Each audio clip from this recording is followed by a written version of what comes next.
Hello, traders. Today is Thursday, July 3rd, and this is my analysis for the US dollar yen, and we are on the 1 hour time frame. So on the dollar yen, we still have not been able to break any significant structure up yet, so the trend is definitely still down on the daily. And you'll notice that it definitely did make one, two, three waves up to a Fibonacci level, and then that golf and move to the downside. And this move down definitely looks like it played out in 5 waves, which makes me think that we could possibly get another wave down because you normally don't just get 5 waves and then a reversal. Normally you get at least one, two, three waves. So I do think there is a good chance that we could get a break to the upside, which would turn the daily back up.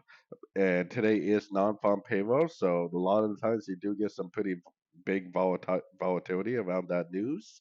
Maybe I think we're going to go down, maybe attract people into selling, and then maybe we'll go up and break this structure, which potentially could turn us into a buyer more long term. But just keep in mind that the daily is down, and there's always a chance that it just keeps on going down. For me personally, I only trade with the daily time frame, and if the daily time frame is down, then I'm only looking for shorts in a downtrend.